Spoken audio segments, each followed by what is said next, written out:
A strange thing happened. The man was clearly aiming at a young deer, but after pulling the trigger, the one who got shot was a little boy. The man was stunned and ran over to check. Sure enough, a little boy was lying on the grass, no longer breathing. The man collapsed to the ground, at a loss. At this moment, the boy's father arrived, holding his son's cold body and crying bitterly. Looking at the person who killed his child, he then picked up a weapon. The man fearfully explained that it was an accident, but the father wouldn't listen at all. Suddenly, a gunshot rang out.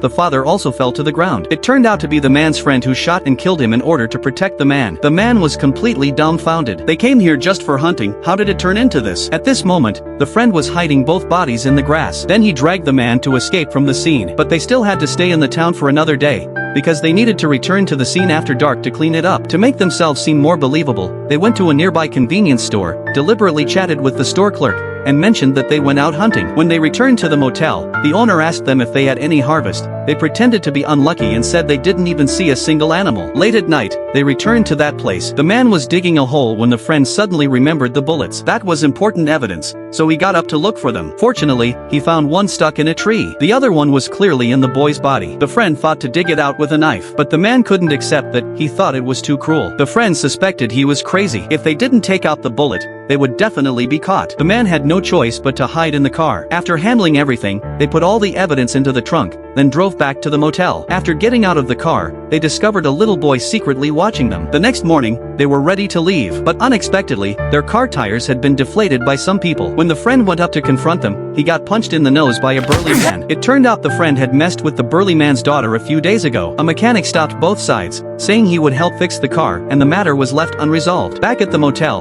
they heard people discussing that the town mayor's brother-in-law and nephew had gone camping in the woods yesterday, but they still hadn't returned today. Only then did the two realize that the people they killed yesterday were relatives of the town's administrator. Everyone was worried about the two missing people, and the friend, afraid of being exposed, quickly took the man and left. However, an old man nearby felt something was off about them. Will they be found out as murderers?